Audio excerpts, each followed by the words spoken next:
Before I begin, I would like to say a couple of words of deep appreciation for the sponsors and the people who have put this program together. I've been involved in speaking publicly all over the planet and all over the United States.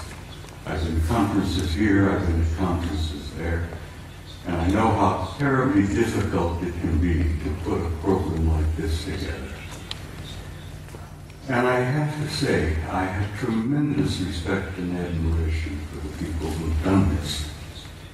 Most of all, I respect their courage for dealing with a subject like this, where most of the elite leadership and the power groups of the world want this subject to go away.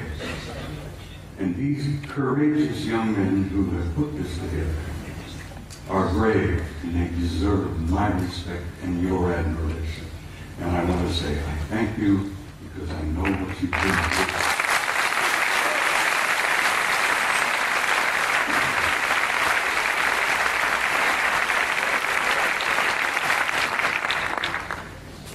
Now I must explain something else to you. I never read from a script. I don't have a prepared script to follow. I get up on a stage and I talk to people like yourselves and I kind of wing it. I have so much material and I have such a problem of keeping it under the allotted time that I've been given. I have come today prepared to speak to you for 3 hours. I'm only allowed 1 hour and 50 minutes. So something's going to have to give. But bear with me, I'll do the damnedest job I can. And it's important that you see the photographs of the NASA pictures that I have brought with me. Now, my journey began 45 years ago. I began a journey that if I had known then what I know now, if I had known the pain, the anguish, the heartbreak that I was going to experience over these 45 years, I might not have started that journey at all. But here I am in Barcelona in 2009 with some of the most delightful people I have ever met. And looking back, I find that the journey was worth the effort. It was worth the pain, it was worth the heartbreak. And I'm delighted to be here. And I'm delighted to see all of you out there. And this is such an encouragement to me that people are beginning to demand the truth. They know they've been lied to from the very beginning. And they want to know. And I'm going to hear this afternoon, hopefully, contribute one small measure to helping you understand and helping you know.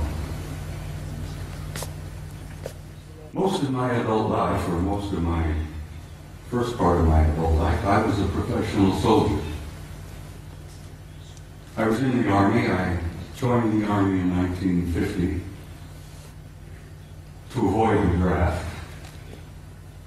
Ended up going to Officers Candidate School, and so help me God, while I was going to OCS at Fort Riley, Kansas, the North Koreans invaded South Korea, and the next thing I know, I'm on the front lines of Korea being shot at by a bunch of pissed-off Chinese and North Koreans who tried to kill me. And I had nothing against them. I didn't want to kill them. Here I am. 1951, leading combat troops in Korea in one of the bloodiest wars we've ever had. And the rest, I guess you could say, is history. I led combat troops in Korea in 1951. I spent 27 years on active duty, and I also was involved in the war in Southeast Asia in 1970, where I was part of an organization that gathered intelligence in the jungles of Southeast Asia, South Vietnam, Laos, Cambodia. And let me tell you, some of those years were rather harrowing.